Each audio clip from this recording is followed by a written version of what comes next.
Sabia que você inspira outras pessoas? Às vezes é difícil reconhecer o seu valor, mas eu tô aqui pra dizer, você vale muito. L'Oréal Paris quer lembrar todas as mulheres disso, inclusive no cinema. Por isso, criou o Lights on Women's Worth Awards no Festival de Cannes, um prêmio que celebra as diferentes narrativas das mulheres no cinema e inspira outras, porque representatividade e reconhecimento são importantes. L'Oréal Paris, porque você vale muito. You must tell me all your secrets.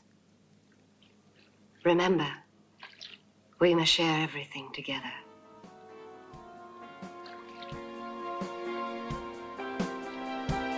Everything.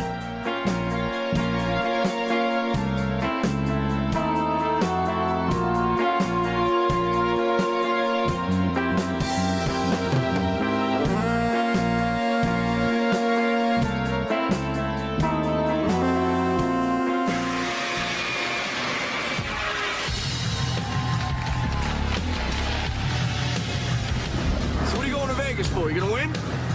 I'm gonna dance. There's a spot open in the chorus line. I think you should try out. I got an audition. Okay, ladies, I got one interest here, and that's the show. I don't care whether you live or die. I want to see you dance, and I want to see you smile. From the creators of Basic Instinct, the last time they took you to the edge. This time, they're taking you all the way.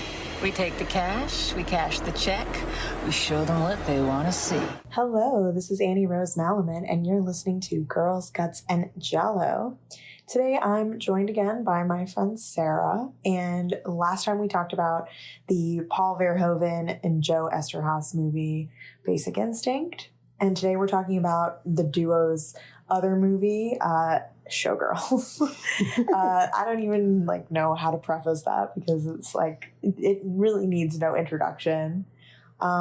Sarah, do you want to refresh people on who you are, what you do, what you're about? Sure. So my name is Sarah Patterson. I'm a high femme trash princess who lives in the Bay now, but is actually from near Philadelphia originally. I grew up in New Jersey, and I spent a lot of time in Philadelphia doing sex work, which is where we're doing the podcast right now. It seemed like a very fitting. Philadelphia is a pretty sex work oriented city.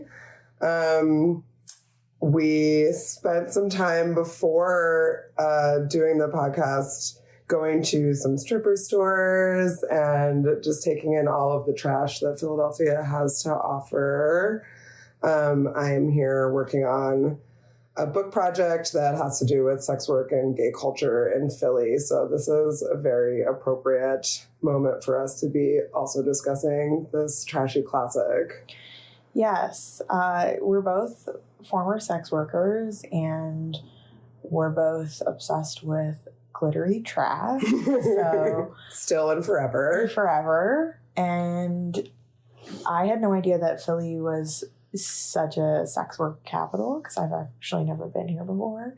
But we were finding out, or I was finding out when you were taking me around South Street, that there's so many stripper clothing stores, and it's very saturated. It's like one after another, which you don't even really get in New York. So I was really surprised by that. Pleaser heaven. Pleaser heaven. Yeah, exactly.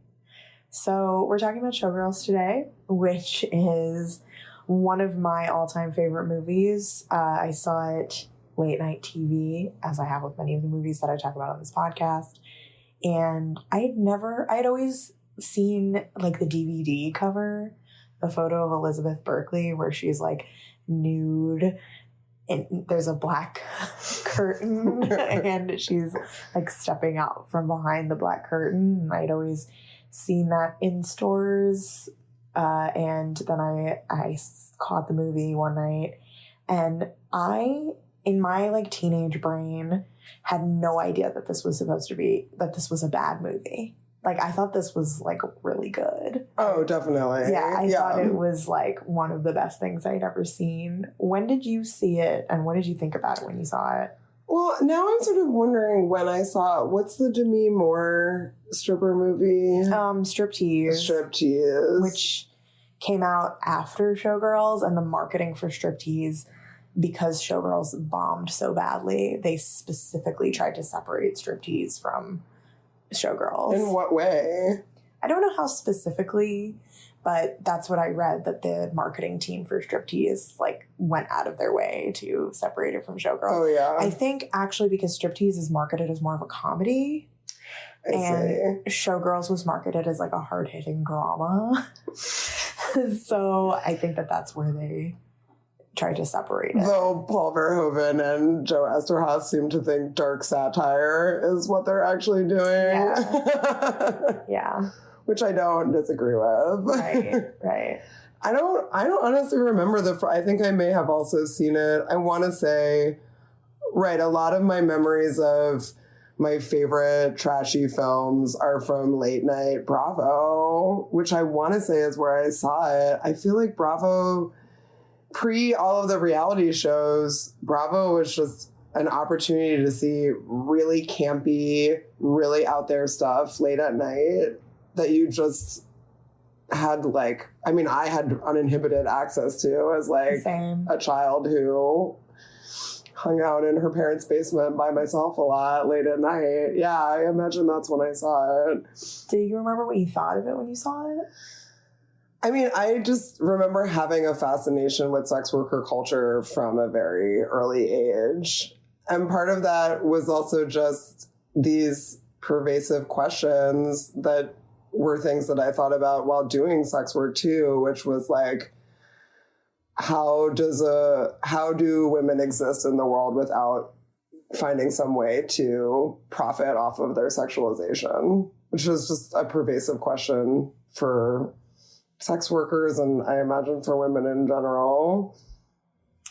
Yeah, and I think for me, what was so striking about it was like, maybe I shouldn't even rhapsodize on it. I was just horny, and there was like a bunch of boobs, and there's a lesbian subplot. So, as we have previously discussed, there are many opportunities for stiletto nails to touch other people's faces. Yes, which is truly the most sexual of opportunities. It's very femme for femme, very femme for femme classic. So, movie came out in 1995. Directed by Paul Verhoeven and Joe Esterhaus. It is the only movie that was rated NC-17 to receive a wide release in mainstream theaters. It, I believe, was the last movie to actually, I'm getting conflicting accounts of this, but I thought it was the last movie to have an X rating before they moved into NC-17. But now I'm reading that it was NC-17, so I'm not actually sure on that one. Esterhaus came up with the idea for Showgirls while he was on vacation in his home in Maui, Hawaii. LOL. During lunch in Beverly Hills, Verhoeven told Esterhaus that he had always loved big MGM musicals and wanted to make one. Esterhaus suggested the setting be Las Vegas. So based on his... he was like... let's just go do a ton of cocaine in Vegas. Am I right? He's like, dude. I have to imagine that that's more what the conversation was. So based on the idea that he scribbled on a napkin, Esterhaus would have advanced $2 million to write the script and picked up an additional $1.7 million when the studio produced it into a film. This, along with the scripts of both Verhoeven's previous film, Basic Instinct, 92, and Sliver, I didn't know just Joe Esterhaus wrote Sliver, actually, and Sliver, 1993, both starring Sharon Stone. We talked about Sliver last time. Yeah, I feel like briefly. Sliver needs to be revisited. Is it terrible? I can't remember. It's so terribly good. Like, it's the worst. Actually, the podcast Attack of the Queer Wolf that I was on that Nay does. Yeah. They did an episode on Sliver. It's really fucking funny. Oh, I have to listen to that. I highly recommend it. The Sliver soundtrack is great. All these movies have great soundtracks. Oh, yeah. So Esterhaus was the highest paid screenwriter in Hollywood history at this point. Good Lord. Verhoeven deferred 70% of his $6 million director's fee, depending on if the film turned a profit. Okay. These guys are making a lot of movies. Yeah.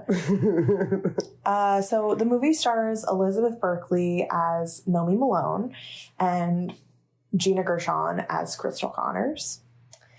A long list of actresses were considered for the role of Nomi, including Pamela Anderson, Drew Barrymore, Angelina Jolie, Jenny McCarthy, Denise Richards, and Charlize Theron, but they all turned it down. Elizabeth Berkley, Saved by the Bell, had just been canceled, so she signed on to play the role. And Madonna, Sharon Stone, Daryl Hannah, these were all actresses that were considered for the role of Crystal Connors before Gina Gershon became available. Esterhazy and Verhoeven interviewed 200 real-life Las Vegas strippers and incorporated parts of their stories into the screenplay to show the amount of exploitation of strippers in Vegas. I would love to see video of those quote-unquote extensive interviews. I know. What did that entail for them? What did that interview we watched with Paul Verhoeven where he said, we just did a lot of research, and you're like, okay. Yeah, I feel like they just hired a bunch of sex workers and bought a bunch of cocaine, and then they were like, yeah, we did extensive research. Yeah, very scientific. I don't trust Paul Verhoeven. Whatsoever. When we were watching interviews with him, I said that he is like Werner Herzog on crystal meth at a circuit party. He's crazy. I mean, he said that chaotic neutral at best. At best, he said that Showgirls, he sees it as an elegant film. Mm-hmm. In the style of Otto Dix. In the style of the German painter Otto Dix.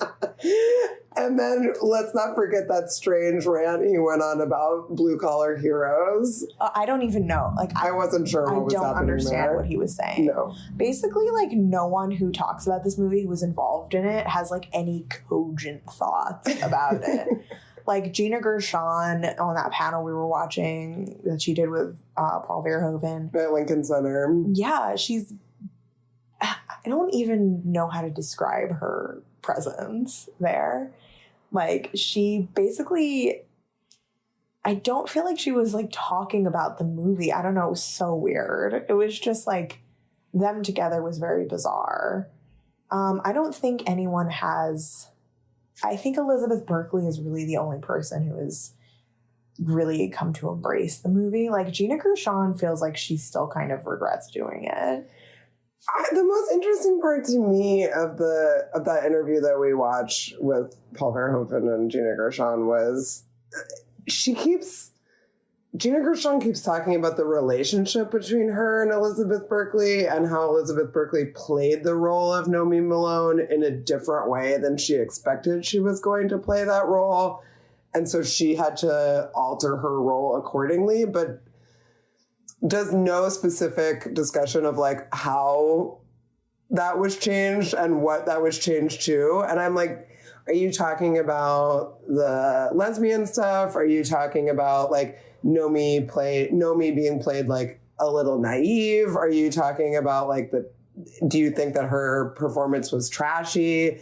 I do think she's trying to sidestep saying shitty things about Elizabeth Berkley, which is likely what she's trying to avoid in that. But I'm very curious what shitty things she's avoiding saying, because I'm no one comes out of this film looking like a great actor. What Gina Gershon, right, what she was saying on the panel was she was kind of trying to say that she played it that way on purpose. She thought it was going to be this serious film, but then when she arrived on set, because of Elizabeth Berkley's acting, she could see that it was. I see. So it is a comment about the quality of her acting. Dig. Yeah, it was a dig. And Elizabeth Berkley, if you don't know, this movie flopped tremendously.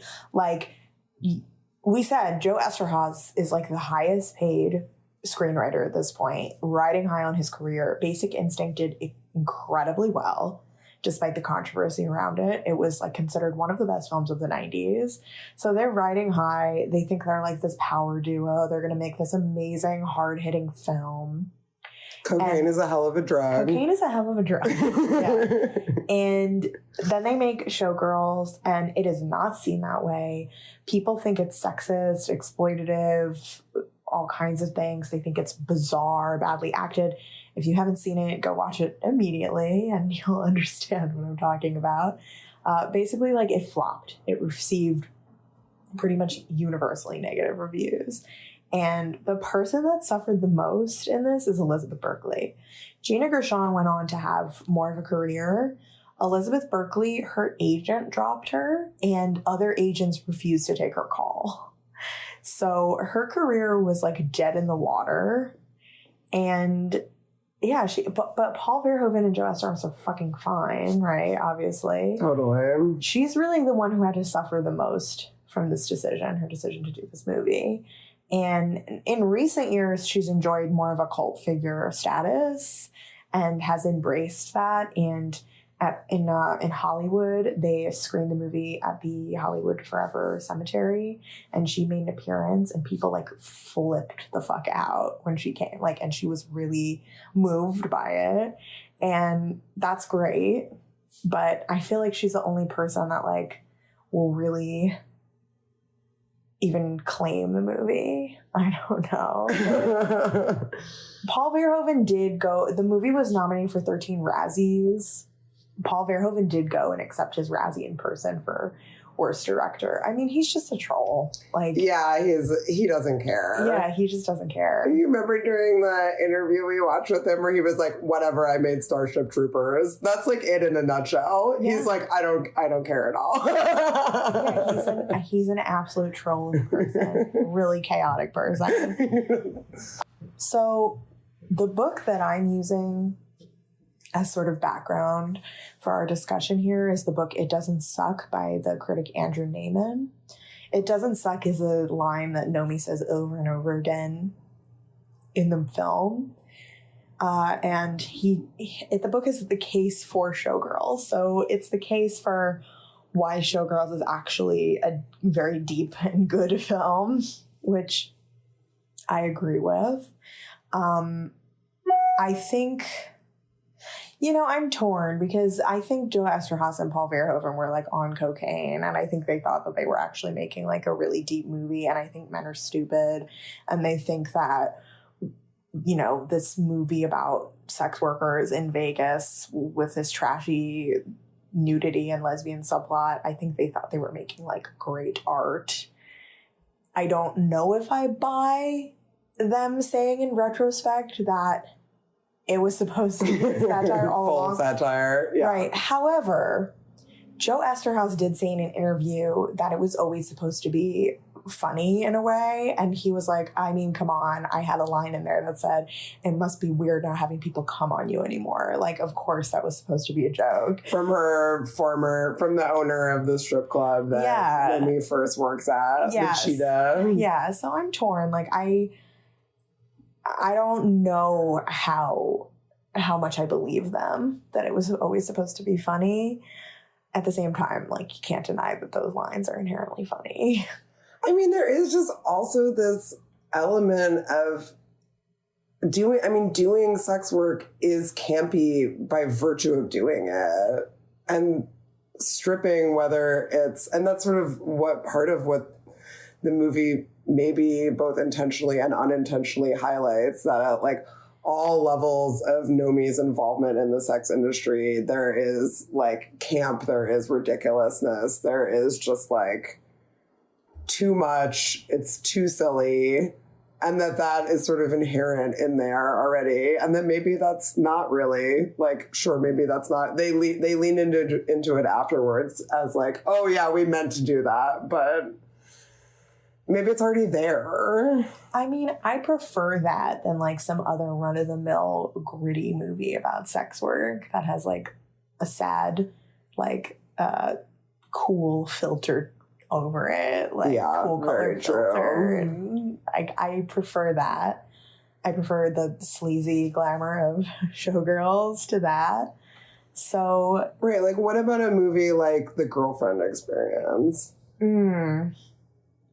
Oh, The Girlfriend Experience. I forgot about that one. I mean, I guess we don't have to go into it that far, but I'm just thinking of like any films that sort of try to do a deep dive into the like existential questions of sex work that are written by men. I just want to like peel my own fingernails off, you know? Yeah, exactly. And this movie, you know, for better or worse, doesn't really get into that in a way that's obnoxious. I don't think so either. Yeah. It's not proselytizing.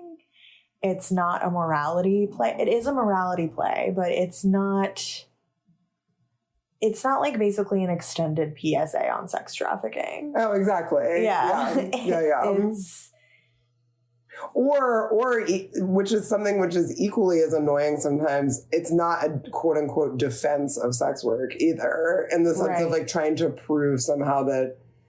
Like, I find it likewise as obnoxious when there's a suggestion that all sex work is empowering in some way, or that there's something, not like that happens that often, but... The movie actually kind of takes a position that a lot of sex workers take, which is everything is sex work. Yeah. So in that way, like, it's less annoying coming from these guys, because it's like, yeah, I would agree with that. Like, yeah, everything is a transaction in the film, and I have at many points in my life felt as if many forms of human interaction are transactional, much in the same way that the film does, for sure. Right.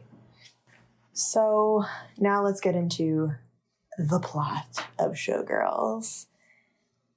Young blonde woman is hitchhiking from what appears to be a truck stop. In the snow-capped mountains are seen in the distance.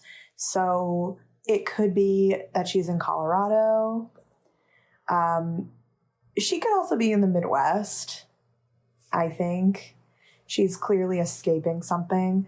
A pickup truck pulls over, and her driver, who is an Elvis lookalike, which is very telling because we're about to be in Vegas. Boo-fantastic. Yeah, boo-fantastic. He picks her up, and he keeps trying to like flirt with her, and she's not having it, and she, you know, flashes her knife. And I love how close she puts her knife to her own face. Yeah, really enjoy that part. So we see like she's not fucking around. They get to Vegas, and he like convinces her to gamble. He needs to meet one of his contacts. He convinces her to leave her suitcase in the car, and then says something along the lines of like, "What's the matter? Hasn't anyone been nice to you before?" And we're like, probably not. No, certainly not a man with that hairstyle. Incorrect. Exactly. He gives her $10, and then he disappears. This is also when another guy propositions Nomi.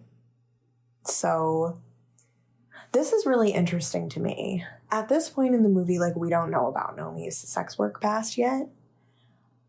I kind of always assumed watching it. And that is interesting to me because I remember when I first stopped doing sex work, men would still proposition me. And it's almost like they can like smell it on you. Like men can smell the sex worker on you. I don't know what it is. Yeah, definitely. And it's probably because there is a culture, there's a sex work culture. And in that culture, there is kind of the performance of high femme and femininity. Totally. And when you're dressing like that and, you know, putting that out there, I mean, men are just going to like flock to it because men don't respect femmes. So that's that. I mean, there's that guy is kind of like an omen of what's to come. That guy who's propositioning her. Yeah, it kicks off right away. Yeah, exactly. And then she realizes that this guy who drove her has disappeared. So she returns to the parking lot and she's found that his truck is gone. So the man has abandoned her and stolen her suitcase. Nomi is crying, banging her fists on the side of a nearby car. The car's owner, Molly, played by Gina Rivera, confronts the impulsive Nomi. In her first of many thrashing episodes. Yeah, she thrashes so much. So much thrashing. And Molly stops Nomi from getting run over. She pulls her back, and and they hug. And Nomi kind of breaks down and starts crying. Instant gay content. Instant gay content is so funny. When I was watching this film on mushrooms, with as you are wont to do, right? You know? With my friend Laura, who is a patron of the podcast. So hi, Laura. Thank you, Laura. She was utterly convinced that Molly and Nomi were like in a relationship, and I had to like break it to her. They're halfway through the film that they're not actually supposed to be in a relationship. I mean, and she was like, "But they're gay. Like they have very gay chemistry in this movie." I mean, more of Verhoeven's secret lesbian worlds, that are off camera, right? You know? Yeah, absolutely. And Nomi and Molly are talking, and Nomi reveals that she doesn't have any family or place to go. Molly offers for her to come live with her, and Nomi says, "Are you hitting on me?" And Molly is like, "No." That's like, this is very flirtatious. Yeah, incorrect. But I also think Nomi is just not used to people being nice to her without any kind of sexual favor in return. This is also when Nomi is eating fries and she slams the fries down when Molly asks her where she's from. And where she's are you from? Different places. The fries go everywhere. Then we see... Second flailing episode. Right, second.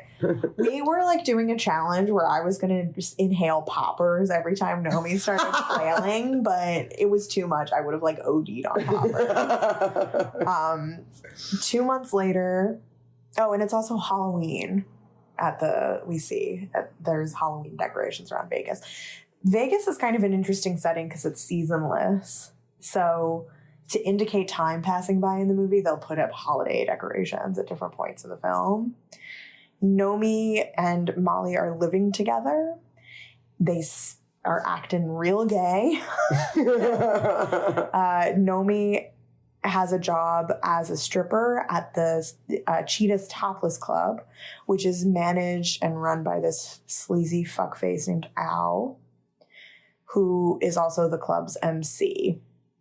Robert Davi pretty consistently plays a sleazebag in all films. Yeah, that's his thing. He has a really amazing leopard or cheetah print vest on for a portion of the film. I believe it's also velvet. Yes.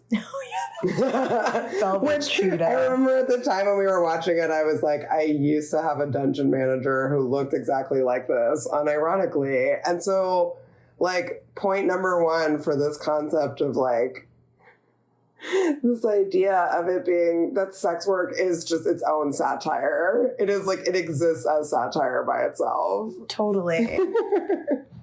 Molly convinces Nomi to come to see this show Goddess at the Stardust Hotel, where Molly is a seamstress or costume designer. I don't know what role. I think it would seem like a bit of both. Yeah, like on site to repair things and also potentially designing the costumes as well. Yeah, and it's a red fringe dress that Nomi is wearing, and she's like super excited to go to the club, even though to go see this show, even though she's supposed to be at work. She's decided to go see this show.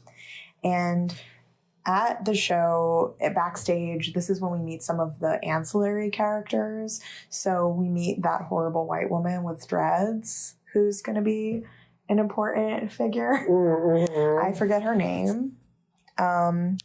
So we meet some of the people that are involved in the show, and we see the chaotic nature of it backstage. Nomi gets to watch the show from like a private sort of balcony area. I think it's interesting that the show is called Goddess. it's like putting women on this pedestal, like kind of how tricks do, of like, oh, goddess, like you're so above me, but really at the end of the day, the dudes are in control of everything. I have a longtime Philadelphia friend whose work name involved goddess as her title. It's real. It's a thing. Yeah. And she's watching the show and she's just like entranced. And this is when we see that it's this topless show. She's like imitating the moves as Crystal is doing them. Yep, she's imitating the moves. She sees Crystal rise out of this volcano. And she's just got this look in her eye like, oh, that's going to be me one day. Then Molly takes Nomi backstage again to meet Crystal. And Crystal is, played by Gina Gershon, is immediately struck by Nomi and is lusting after her already. Right, she appears at first with Molly to be just sort of friendly and genteel, and then sees Nomi and goes into predator mode. It's so true. Yeah. And then she, Molly tries to plug her and say like, oh, Nomi is a dancer too. And Crystal's like, oh, where do you dance? And Nomi is like, the Cheetah. And that's when Gina Gershon is like, I don't know how good you are, darling, but if it's at the Cheetah, it ain't dancing. And then, because it's a strip club. And then Nomi is like, fuck you, and leaves erratically. Or no, she says, you don't more know flailing. Shit. And there's more flailing. And Crystal is like into it. That is one thing that struck me over the course of us watching it this time, was that Nomi does, with the exception of being as good of a dancer as everyone else, she does not appear to be a better dancer than anyone else in the film, but just as good as the other women in the film. So there's that. And then also being like of sexual interest to certain characters in the film, like Kyle MacLachlan's character, the producer. She does absolutely nothing to like win the favor of anyone. Like, she curses out multiple people in multiple scenes. Yeah, she sure does. She does not really do anything that would make folks be like, huh, what a lovely woman to be around. I definitely want to continue to promote her in ways. It just doesn't. It's one thing that I noticed this time that I like wanted to talk about, because I'm like, she's yells at multiple people in multiple scenes. I mean, honestly, I think people are attracted to her because she seems like a victim and she seems like a really damaged person. Yeah. And predators are attracted to that. And everyone in this movie who goes after Nomi is a predator. That's a really good point. Every single person. She's pretty consistently in PTSD escape mode. Yeah, I mean, she acts like someone who has been in a fight or flight response her entire life. Yeah. And she's a really difficult person. And that's because she's experienced intense trauma. Yeah, totally. There is also a lot made of nails in this movie, which I obviously am super into. And Crystal's way of telling Molly that she's into Nomi is to say that she likes her nails and maybe she can do hers sometime. Mm-hmm. Very coded femme for femme stuff there. So much nail gazing.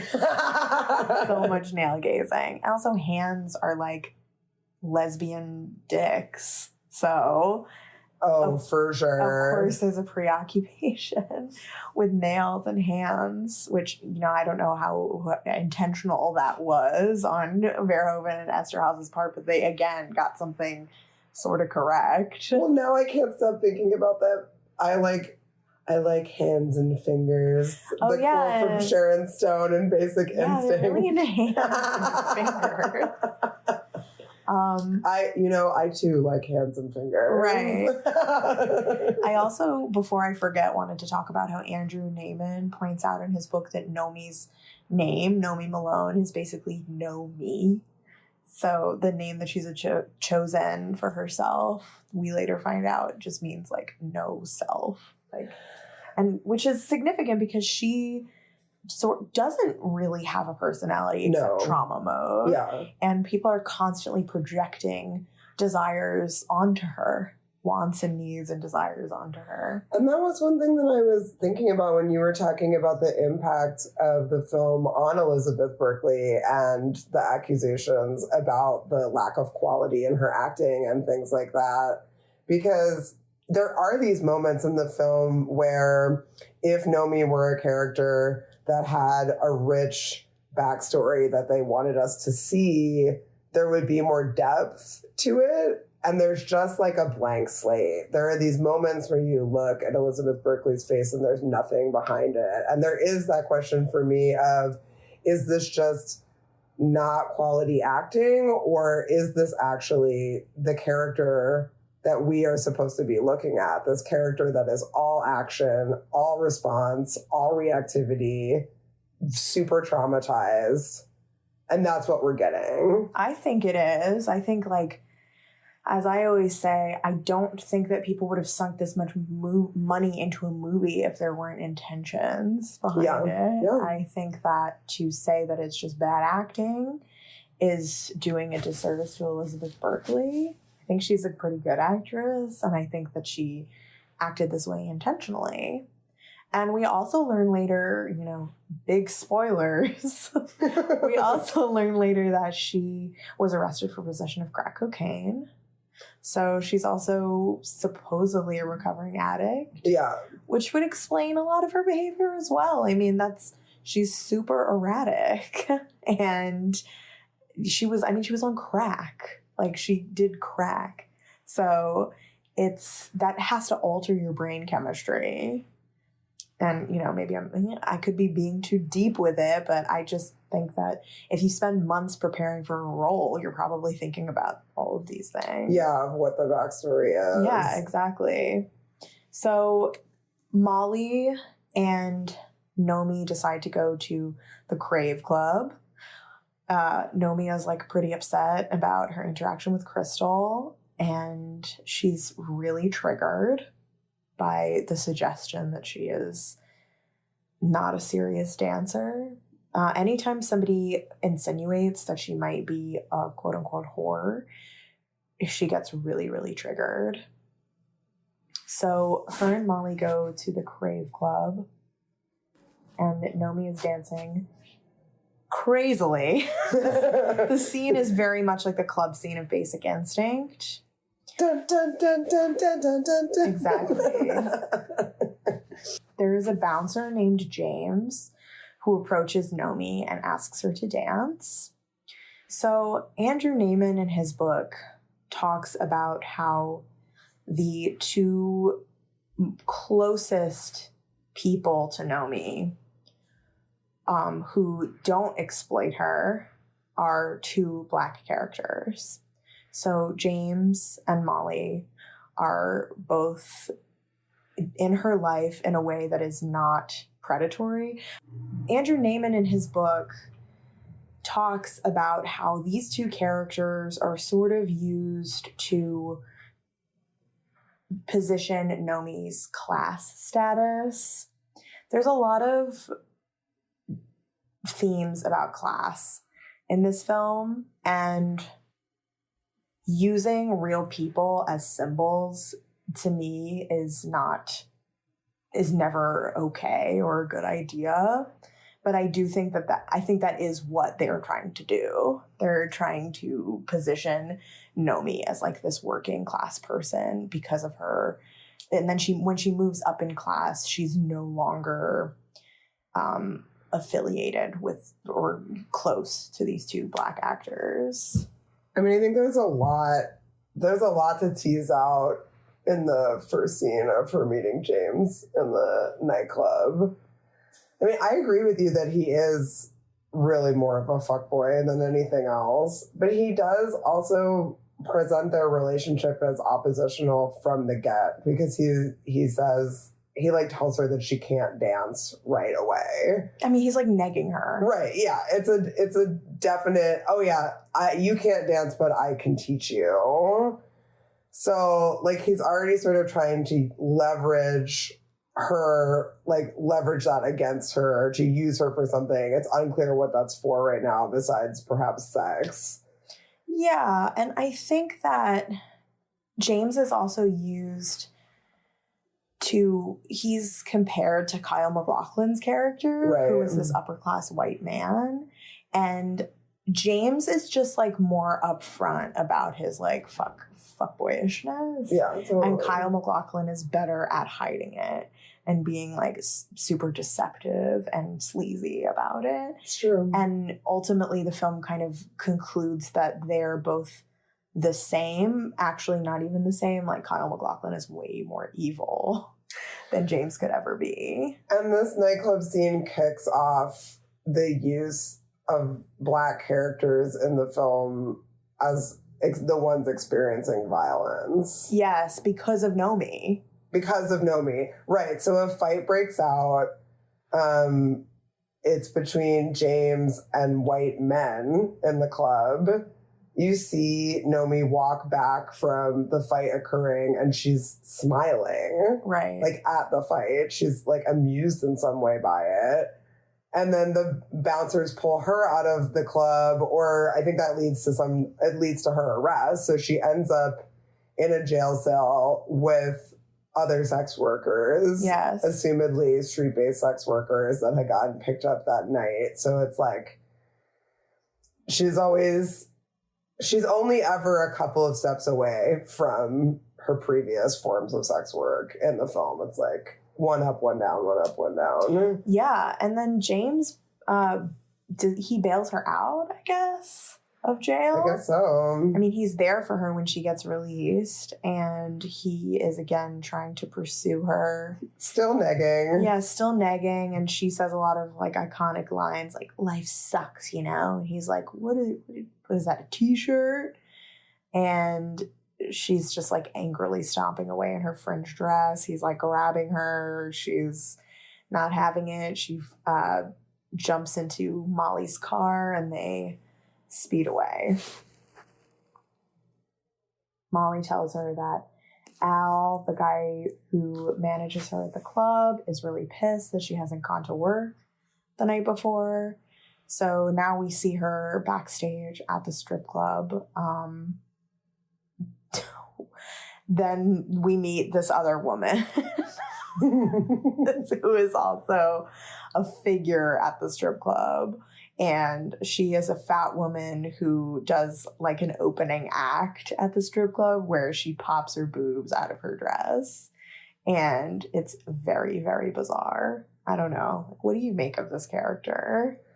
I mean, I've seen this sort of trope at strip clubs, maybe even once or twice in person. Yeah, it seems like it's usually a fat woman who is some type of comedy act before stripping. So that actually happens. I believe that actually, I think I've actually seen it in person once or twice. Yeah. Wow, that's interesting. It's a bit of a throwback thing. I don't think it's something that happens quite as much as it used to. Because stripping comes from burlesque, which is like a vaudeville offshoot. So that makes sense that there would be these acts before and after the burlesque acts. And I think it's not uncommon it's not uncommon in general for comedy to be mixed in with stripping. But this particular use of her body in that way is its own specific thing. Yes, definitely its own thing.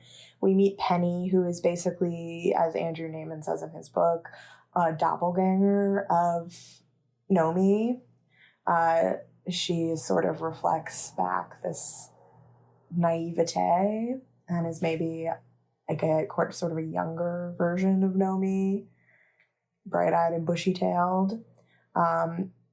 Al insists on renaming Penny Hope, right? He's like, no one wants to fuck a Penny. They want to fuck a Faith or a Hope or a Heather. And then he's like, if you want to last, you'll blow me. And she's like, oh my God, is he serious? So he's like a total sleazeball. This is when Crystal Connors and Kyle MacLachlan, Zach, I believe his name is. Oh, yes, of course his name is Zach. Yeah. Classic 90s name. Right. And they show up at the strip club. They show up at Cheetah's specifically to find Nomi because Crystal's a fucking creep. and they watch her do this manic pole dance where Nomi famously licks the stripper pole. I'm terrified for her mouth. I'm so scared. That's so disgusting. Crystal is like entranced by her. And they're drinking Cristal, right? Or they're drinking some high-end champagne. Yes, they're drinking Cristal. Yeah. And Nomi sees them in the crowd and is horrified that Crystal is there, but then also kind of performs for her. Like, she's hates Crystal, but she also kind of wants her attention and approval. Oh, absolutely. Because this is when she licks the stripper pole, when she realizes that Crystal is there. Crystal tries to buy a lap dance from Nomi, and Nomi is not having it, but she offers $500, and Al, accepts for her. Who's been lurking in the background of the conversation. Right. So she takes them to a back room, and she does this epic lap dance for Kyle MacLachlan, where she gets like completely naked and rides his lap until he comes. And it's basically a vehicle for Crystal and Nomi to fuck each other. I mean, like, let's be real. Nomi is really performing for both of them. It's like a threesome by proxy. Oh, absolutely. And she was so adamant about not doing this lap dance, but she like gives it her all. You would think if she really didn't want to do it, I mean, I guess she wants the money, but she really goes above and beyond here. I mean, it's kind of like a fuck you to Crystal as well, because she's like, look what I can do to your man. And it is just like all of her movements in the film, from her like PTSD flare-ups to the dancing itself, is just like really hard thrusting motion, to the sex too. It's all like hard thrusting motions of flailing part 2000 of Nomi Malone in this film. Yes. James is somehow watching this through a beaded curtain. And yeah, I don't know how he got there. So the next day, James shows up at Nomi's house and is like, I have a dance. I wrote a dance for you. And he's like, you fucked that guy and that woman last night. Like, you both fucked them. So there's like throughout the movie, you fucked both of them.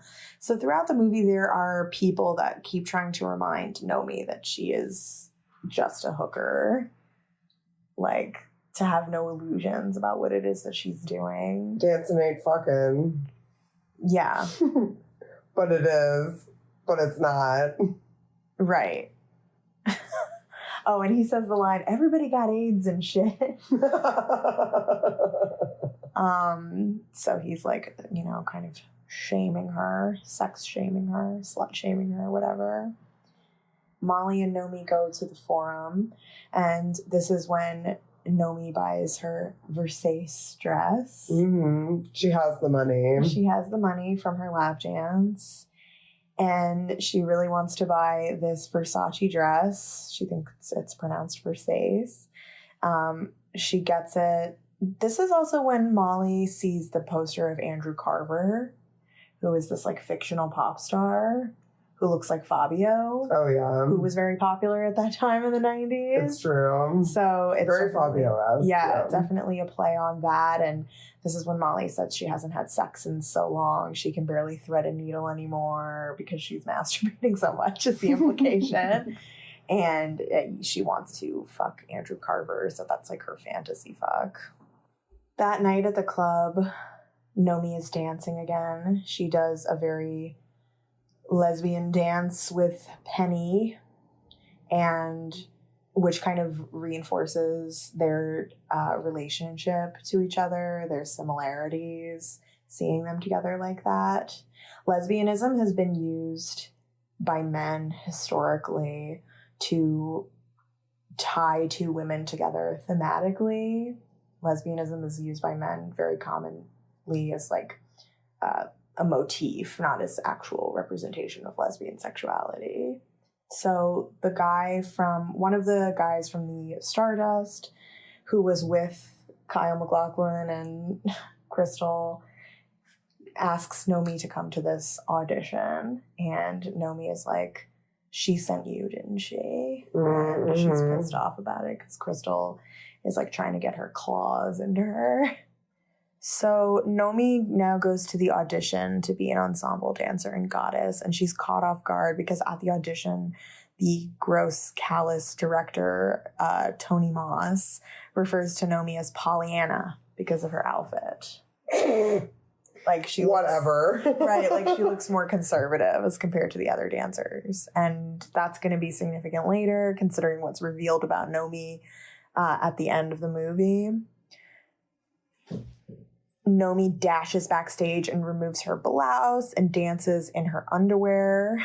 That scene reminded me so much of the first time I did sex work, which was a foot fetish party, and I remember wearing what I thought was a sexy dress, and I showed up and everyone was in their underwear, and I immediately went back to the locker room and just took off what I had on because yeah, I mean, that's happened to me too. Like I'm not going to reveal too much of what exactly I was doing, but I was in a scenario where I had to like basically go on an interview, like a job interview. Yeah. And the guy was like, you look like a school marm because you have on glasses. And oh yeah, glasses are that is so funny because I still associate wearing my glasses with not doing sex work. Yeah. That and shaving my legs. For a long time, I couldn't shave my legs without associating it with sex work. Yeah. And I was like wearing a slutty outfit and had a full face of makeup on, but because I had glasses, I was a school marm. Oh yeah, in sex work, you can only wear fake glasses and for a very brief period of time. Yeah, if you're doing like a school teacher thing. Yeah, but they have to come off pretty quickly. Yeah. Pollyanna. Right. So Nomi dances in her underwear and she notices Crystal watching silently from the darkened theater. Lurking. Predatory lurking. Right. They put these women through this grueling audition process. Tony Moss is a fucking asshole. All these women are like, I've had all these classes. And he gets to Nomi, and Nomi is like, I haven't had any classes. And he's like, then what are you doing here? And she's like, I'm watching you be a prick. And he likes her moxie. But then he goes too far because he's like, this is a topless show. We got to see some tits. Take your tops off. And he's like, why aren't you hard? And Nomi's like, excuse me? And he's like, your nipples, why aren't you hard? And he's like, I'm erect. Why aren't you erect? Oh. And then they bring out some ice cubes and Nomi like hits the ice cubes into his face and like walks off stage angrily because she feels like she's being degraded. And this is also when you notice that Tony and Al are the same person, basically. Right. Blowjobs, ice to the nipples, same difference. Yeah, same, and it's kind of like how that video essay we were watching by Margarita G, she's talking about how Nomi is constantly trying to get out of this cycle of degradation and sexual abuse, but the film is showing that she can't. And anytime she reaches a new level, it might be a new level in the game, but it's still in the game. And that's something I have felt about sex work for a long time. I did sex work for a decade in different spaces with different people. And at the end of the day, the quality of one's ability to work in an environment that does not feel degrading is determined solely by who is around you and how they treat you. Right. And Nomi goes backstage. She's like on the verge of tears. Crystal finds her and she's like, did you like that? And Crystal's like, yeah, I think I did, darling. And then Nomi tells Crystal that she hates her. Which is like such a child response. I hate you. Yeah, exactly. I mean, she's like she's a traumatized child. Yeah. As she leaves the Stardust upset, Nomi finds James working as a bellhop. And this, again, like, he's a working class person who's, like, constantly rotating between these working class jobs. Right. He gets fired from his job yet again because of Nomi, basically. Right, which is, like, another thing about the juxtaposition of the Black characters in her life and her choices, and what we were talking about earlier with this thing of, like, her whiteness allows her to keep, even though in every position it is pointed out to her that she's a whore, that she's an object, she still gets to ascend. And she isn't in some ways, like, Molly is the most pliant of the characters, like, acquiescing to the rules of the game, so to speak. And Nomi is, like, constantly telling people to fuck off, constantly being destructive and difficult. Well, this none of the things that happen in this movie to Nomi would happen based on how she acts if she were not white. Exactly. So yeah. And you see that with James because right. he acts like her. He acts like her and he gets fired constantly. Yeah, exactly. And she doesn't. Yeah, and they're basically the same person in a lot of ways. Yeah, they're very similar. Like, very erratic, very, like, in the moment, impulsive people. Life sucks. They go back to James's apartment and they have he demonstrates a dance number. He says that he used to be a dancer in New York and he was danced with Alvin Ailey, who is a very famous, prominent Black modern dancer. And there's a lot of photographs on the walls to suggest that. It's sort of a bare, slightly messy apartment, but there are all of these large, unframed photographs of him dancing. Yeah, he's a starving artist, like, genuinely a starving artist, and has formal training and formal education and should theoretically be moving up in that world. And yet he's in the same position as Nomi, who has no fucking training. And she gets to move up in the dance world. Right.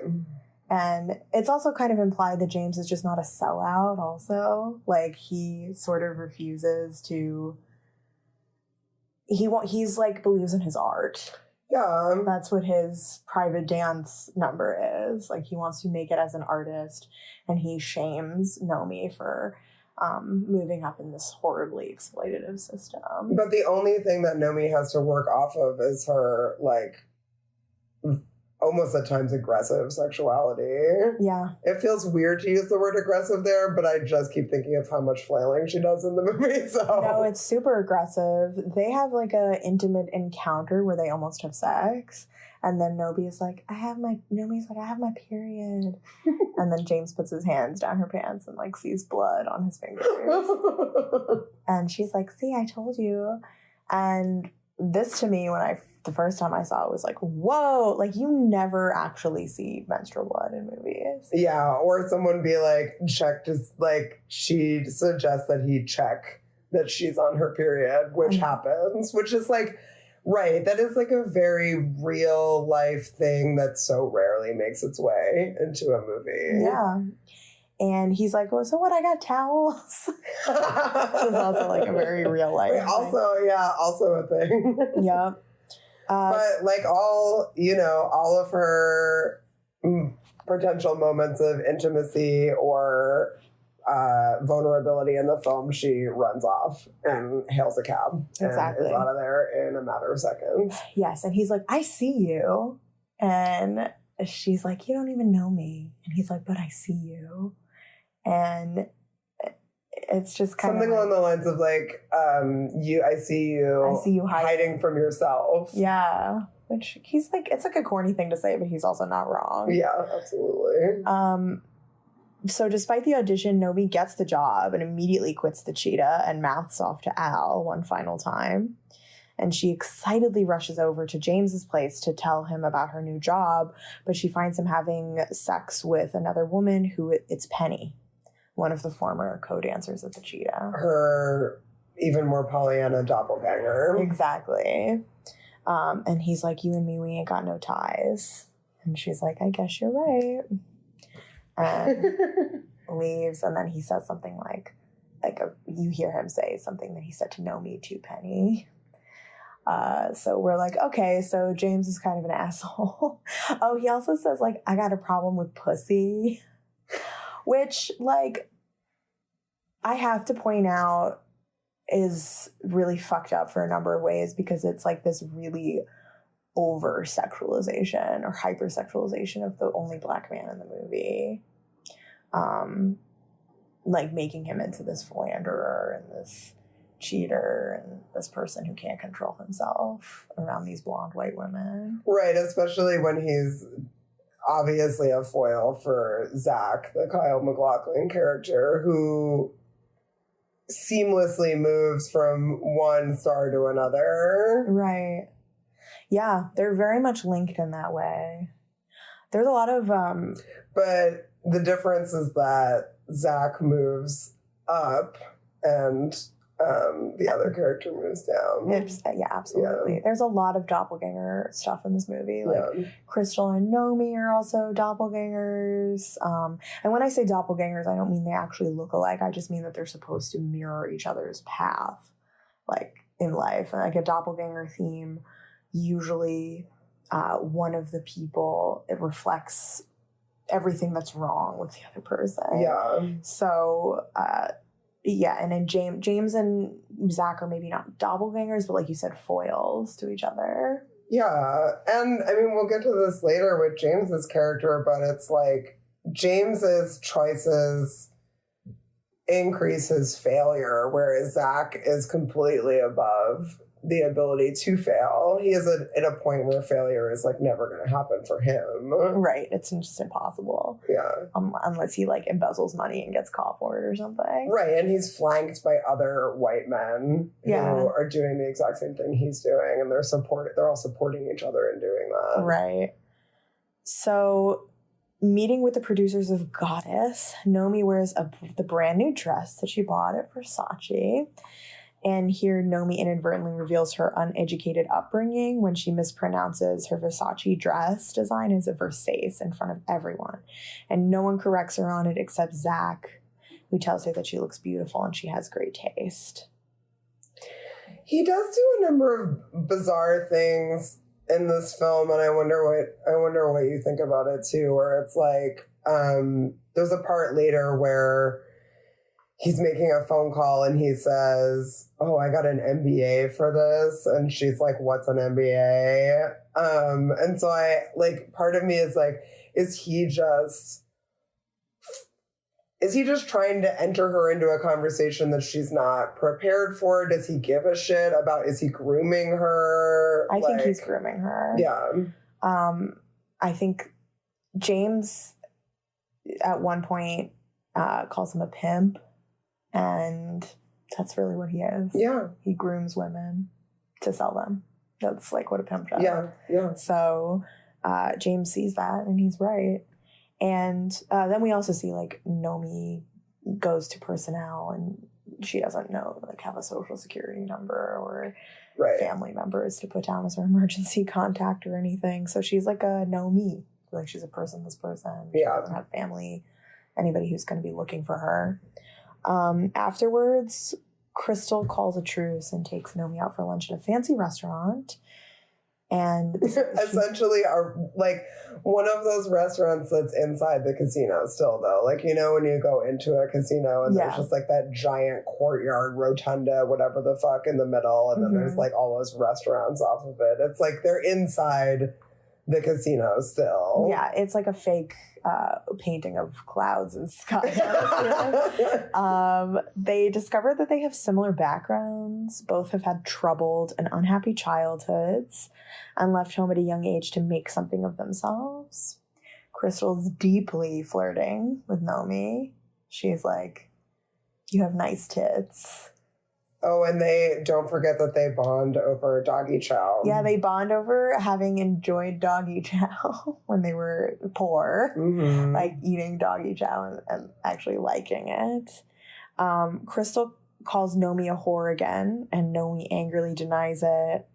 And I think it's interesting too. I was thinking about that part. Nomi says, it made me feel like a hooker. About her tits at the cheetah. About her tits at the cheetah, right. But then Crystal says in response, well, you are a whore. Yeah. I think the I found the word choice switch interesting. Well, when Nomi says it made me feel like a hooker, and Crystal says, well, you are a whore, darling. We all are. Well, because whore is more... it's a word that's used as a catch-all. Right. And hooker is like a very specific thing. Right. That's what I thought about it too. Exactly. We take the cash, we cash the check, we show them what they want to see. Absolutely. That is, yeah. Amen to that. Gina Gershon's acting is really good in the scene. The way that she's like eyeing Nomi, also sizing her up. Oh, and they both keep dipping their fingers in the champagne, which I also really enjoy. Right. Or their acrylics, just the nail right into the champagne. Yeah, and Crystal says they're all whores because they exchange sexual titillation for cash. Crystal acknowledges that she's attracted to Nomi, obviously. Nomi seems like she almost doesn't have a sexuality. Yeah. Which is very common of people who have done survival sex work and like people who've been doing sex work from a really young age. And just her like deep trauma. Yeah, deep trauma, like not knowing actually what she really enjoys. So at this point, she's kind of just like acquiesces to Crystal's advances, I think, because that's like what she does. And because there's no sex that occurs in the film. And this was something that came up in that Margarita G. We listened to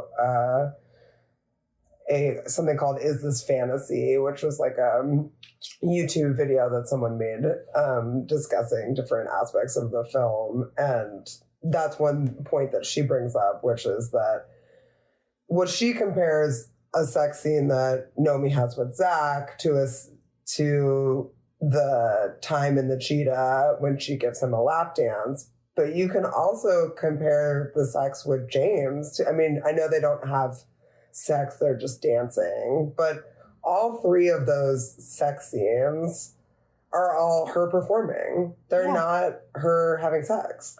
No, I think the only time she's really genuine is when she's around Molly, when she's like really a baby. Yeah. And I mean, it's like realistic because it's like this white woman sort of jumping on this black femme. Yeah, all of this emotional labor. Yeah, exactly.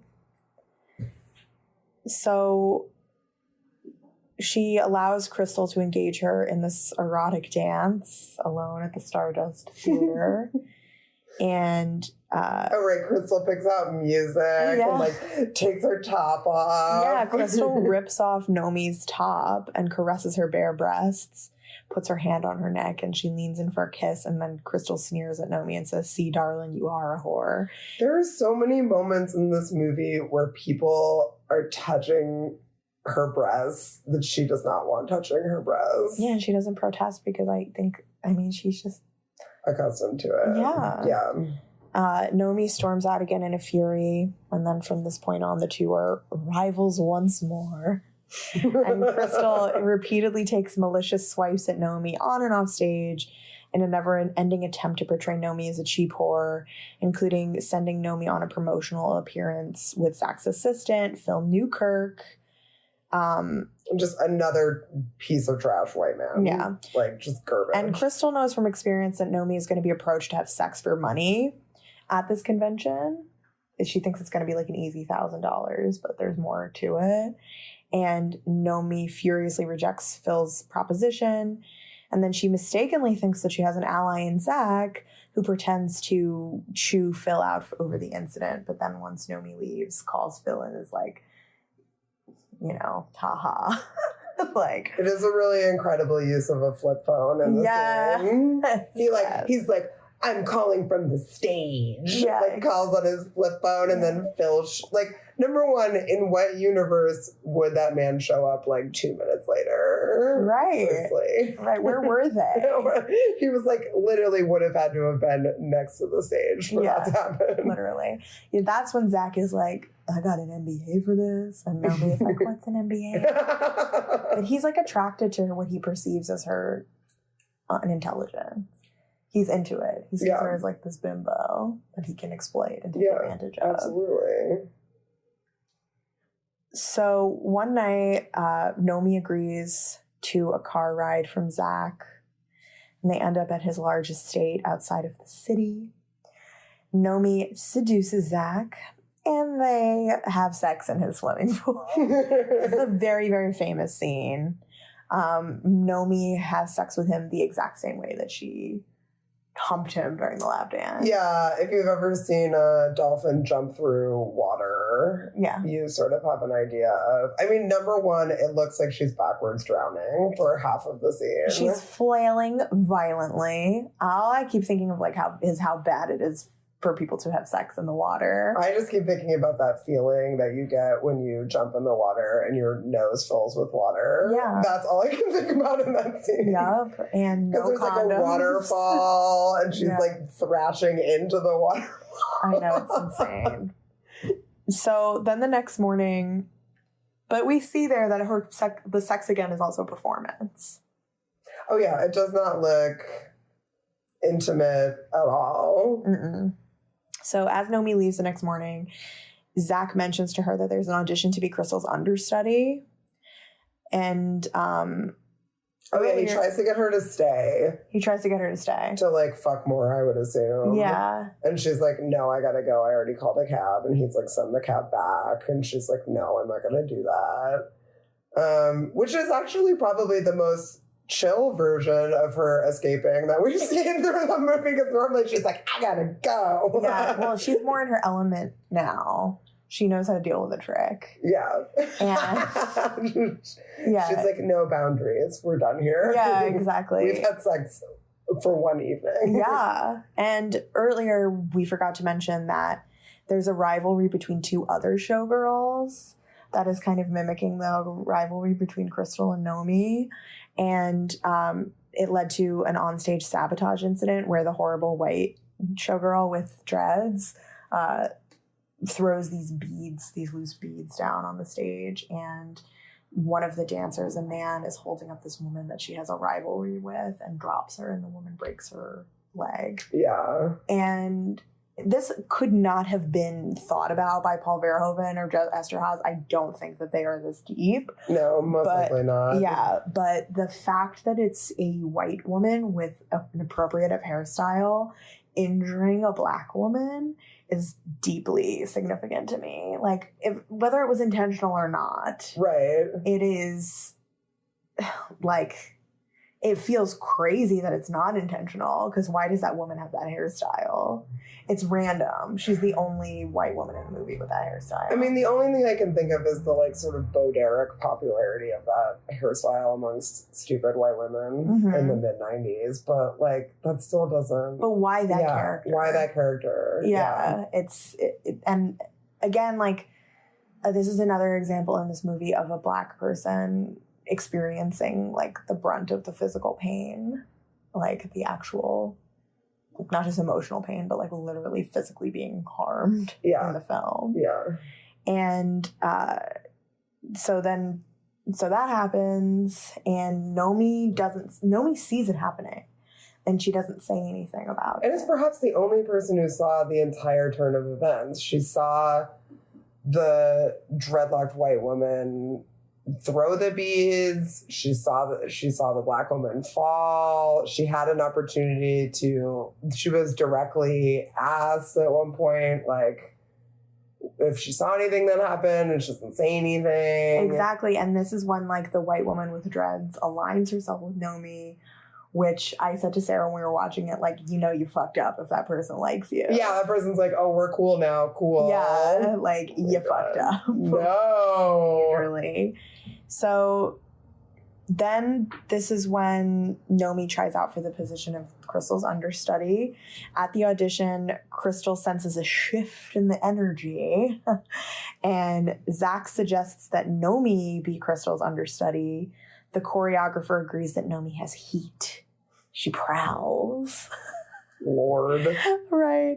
And Tony disagrees, but makes a remark about Crystal's age. And Crystal also finds out that Zach slept with Nomi, and Zach gloats over and he says, "Are you jealous or is it because I beat you to the punch?" Because he knows that Crystal wants to fuck Nomi. Definitely the second one. Yeah, dude. definitely the second Definitely one. No the one's second jealous one. over No one is jealous. Kyle MacLachlan except for like his status and money. And it's like really unclear, honestly, now that I'm even thinking about it, like what is his interest in either one of, like he thinks that both of these women are cunts, like in different ways anyway. Like what's his interest besides being a pimp? Like I think that's it. yeah, like he calls Crystal a bitch at some point, like when they go to the strip club at the beginning of the movie, he's like, "Oh, you're such a bitch." Like it doesn't, I can't tell if he like likes that. He's or a whatever. pimp and he has a main girl at a time. Like that's just what he does. Yeah, That's how he operates. Very true.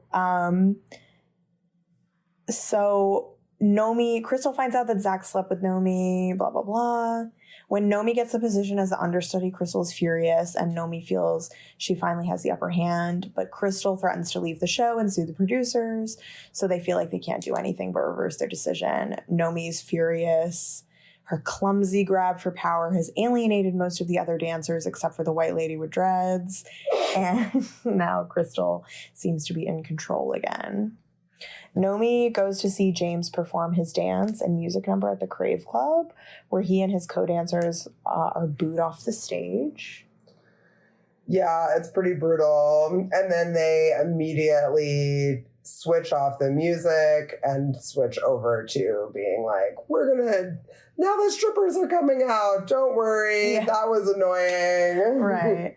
James takes the bad experience. I mean, he's like jaded. He's like, okay, Penny's pregnant. Her mom owns a grocery store. I'm going to work there. It's like really tragic, actually. Very. And he's giving up dancing. And you can see in both Nomi and James's faces that they both understand what this means for James. Right. That this is like a dead end. Yeah, this is it. He's not going to be a dancer. Yeah.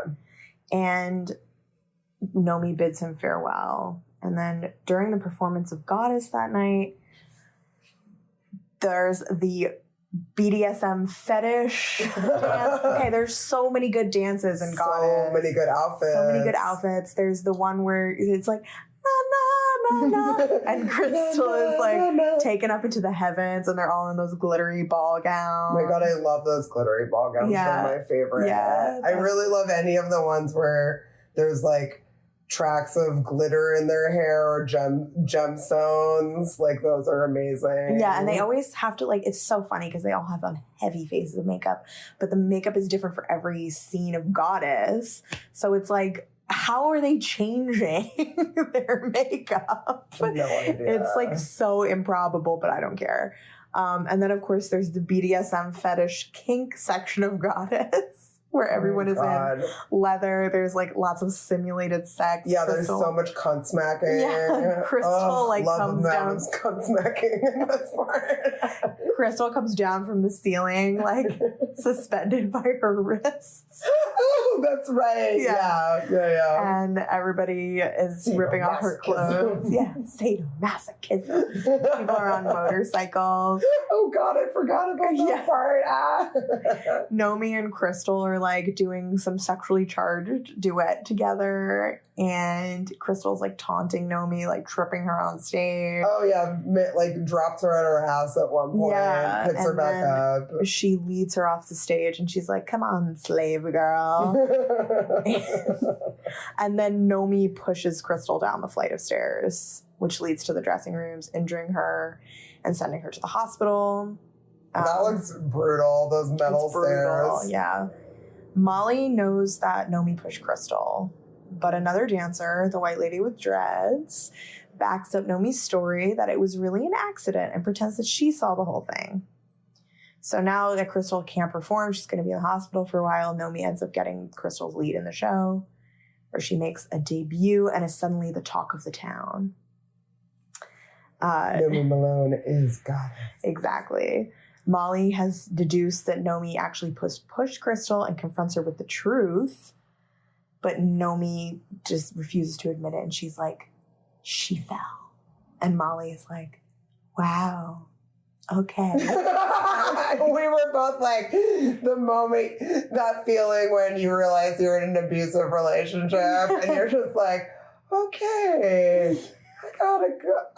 Okie dokie. Right? It's so triggering. That's a trigger warning. Yeah. Nomi like grabs Molly and is like, Molly, I love you. Don't leave me. Yeah, and Molly is like, get away from me. Yeah, exactly. And then Molly storms out of the place, and Nomi tries to make amends and includes her on the guest list of this premiere party that they're going to at Caesar's Palace, where Nomi has been propositioned earlier to go see Caesar sing. Mm-hmm. That's when she was at the car show where she was being pimped out, basically. Right. And they were like propositioning her for sex. The way that they were doing it was like, we're going to go see Caesar sing. Have you ever seen Caesar sing? You'll love it. And then Zach says that. And that doesn't click for her yet. Yeah. Or she's willfully ignoring it. And so they go to Caesar's Palace. Things seem to be going great for Nomi. She's finally secured her fame and fortune. She's initially sought. Molly shows up at the party. Right. Seemingly as a sort of, not like a mea culpa, but just like, Codependency? Girl! Yeah. She's like, I'm not done being abused yet. Yeah. She shows up. They like are making amends. Oh, God. I know. Nomi is already like love bombing her. Yeah. And you're just like, more trigger warning. Yeah. Andrew Carver is at the party, which is Molly's crush. He is introduced to Nomi and he says something fucking disgusting to her. Yeah. Where he's like, I like your tits. Call me something sometime. like that. Yeah.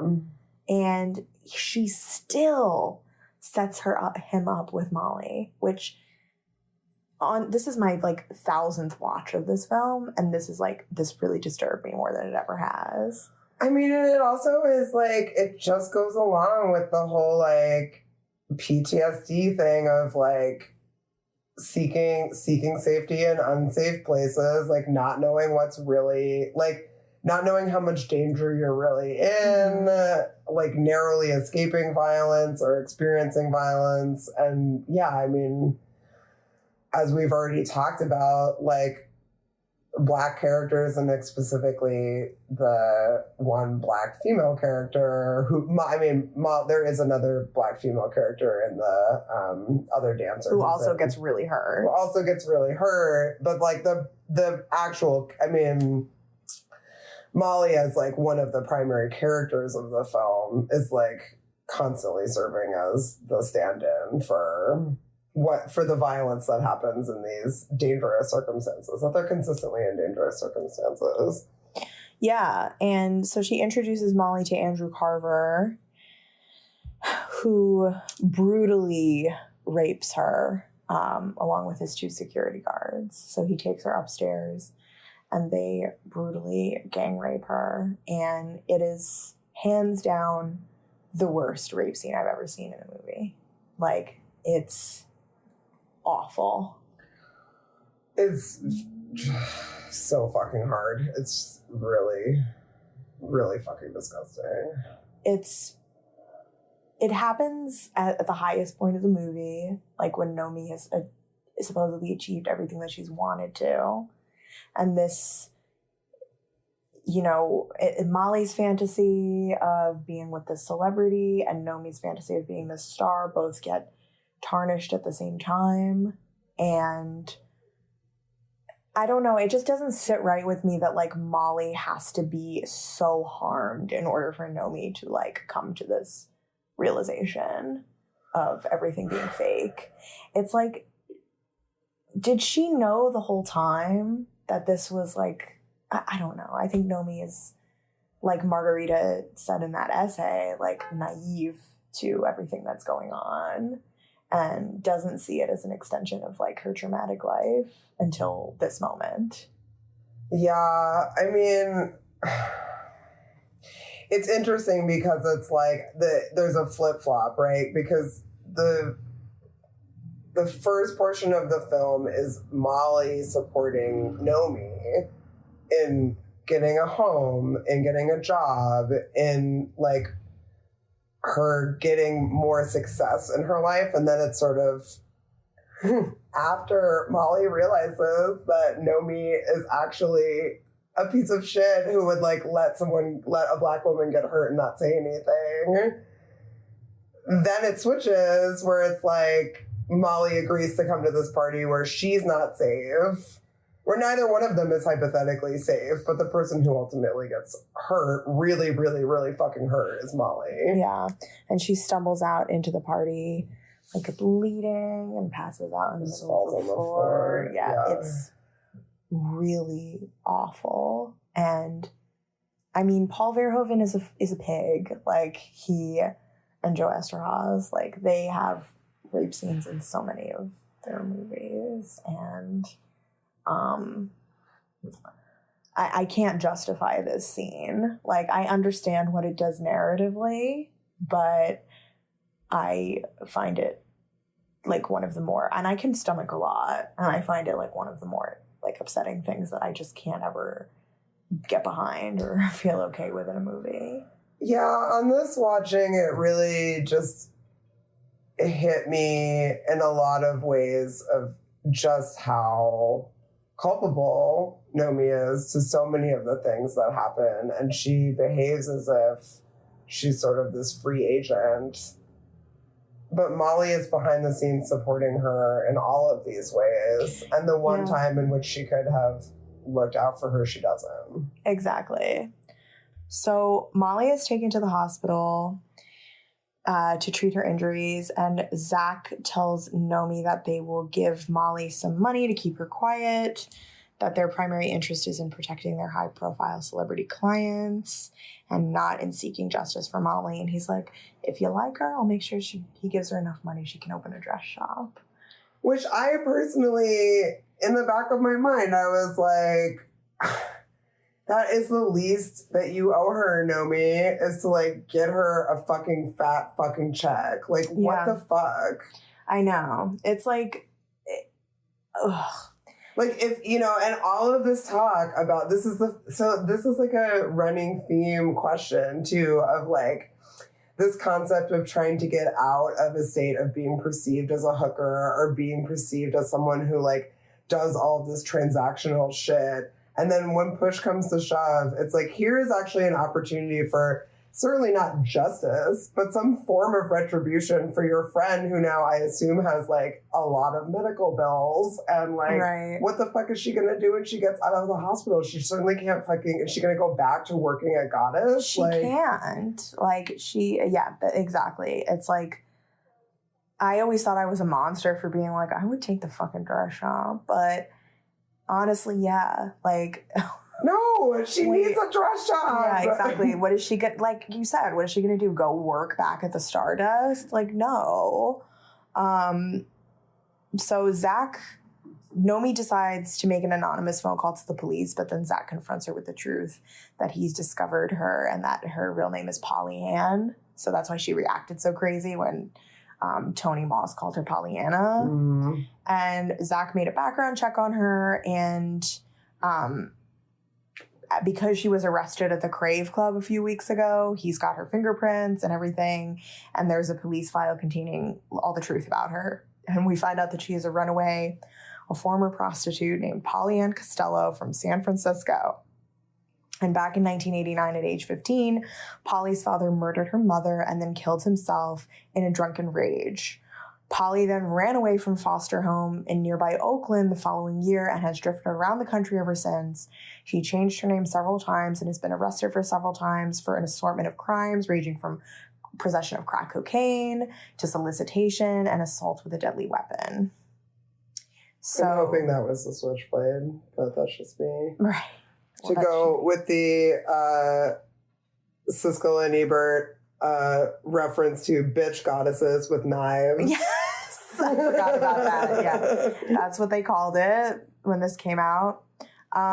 So Nomi is, as we've suspected the entire movie, coming from a place of extreme trauma and has had a remarkably shitty life and has done survival sex work all of her life and has been trying to get out of it for years.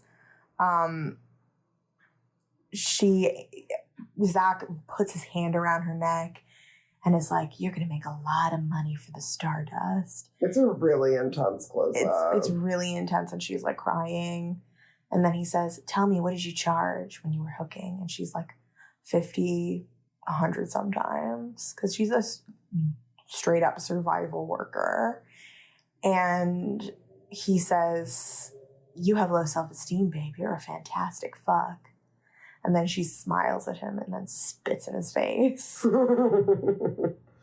And at this point, like, I've always thought of this as like a really triumphant moment in the movie, but I started to think of Nomi as like really egotistical and like just defending her own ego instead of like thinking about really what's best for Molly. Right. In this scenario. The only person who has lovingly and unabashedly supported her throughout the film. Exactly.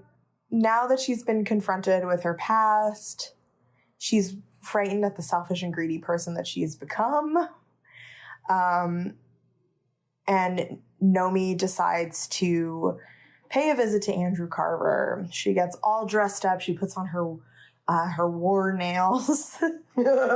And because Carver has made propositions to her from the moment he met her, Nomi has no problem getting into his hotel room, where she strips for him and then pulls out a switchblade and then kicks the shit out of him and then slips off away without his bodyguards noticing. And it's very much like a rape revenge narrative there.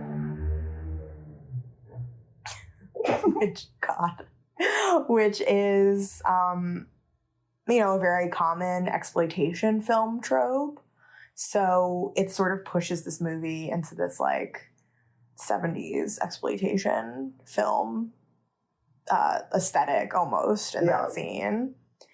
And then Nomi goes to the hospital and she bids goodbye to Molly.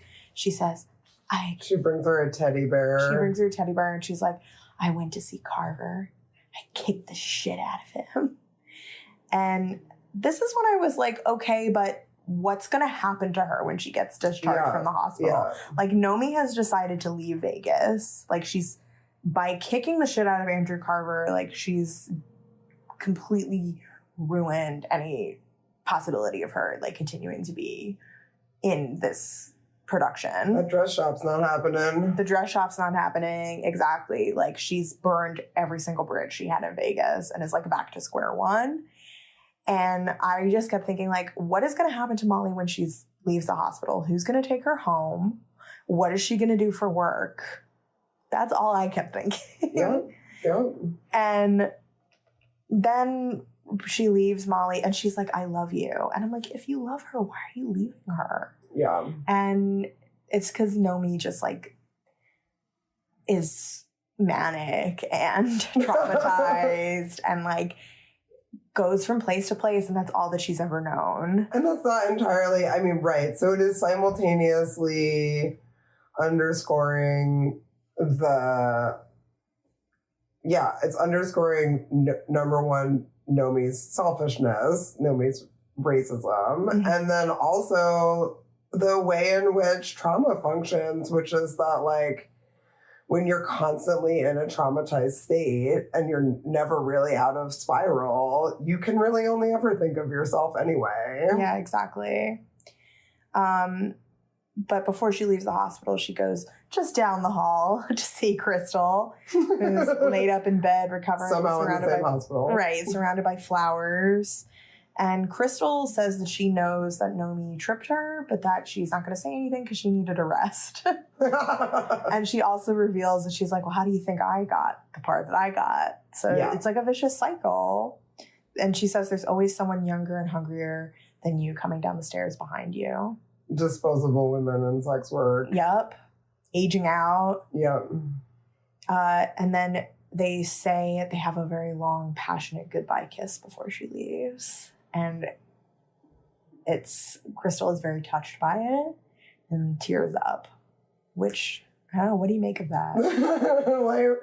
I think we were both a little touched by it at the time, even though it's perverse. It's so perverse, but it's also like... It's like one of the real moments of... It's one of the realest moments of the movie. Yeah. Yeah. And it's also kind of speaks to the intimacy that women develop with each other in a sex work context. Absolutely. And even when they're competing, even when they hate each other. I mean, I don't know any sex worker that's like straight. So no. You can't be. Like, you can't see that side of men and like not develop like a necessary attraction to women. So and that is truly a whole nother podcast episode. Yeah, exactly. So that's a really emotional moment. And Verhoeven is gross and like constantly uses lesbians to make points. But it's also like, again, as queer women, like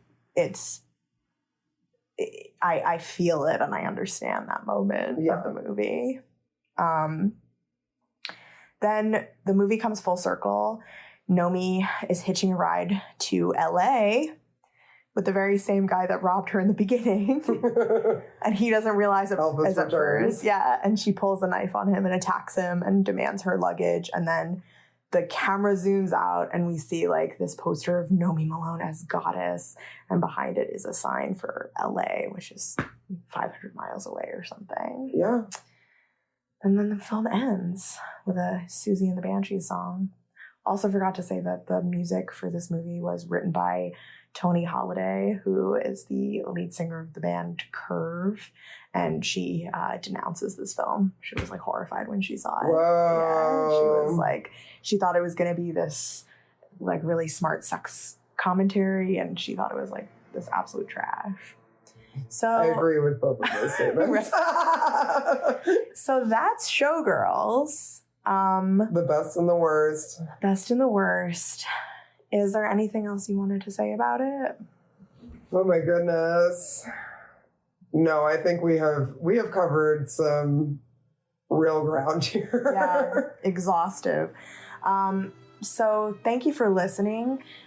Please check out my Patreon, patreon.com/girlsgutsjalo. You can also follow me on Instagram and Twitter as girlsgutsandjalo. You can also email me at girlsgutsandjalo@gmail.com. My name is Sarah Patterson, and you can find me on Instagram. My personal Instagram is Jersey Trash Femme, and you can also find my personal work on Philadelphia and all things gay and sex worker culture related to Philadelphia on Philadelphia.stories on Instagram. Until next time, I'm Annie Rose Malamet, and this is Girls, Guts, and Jalo.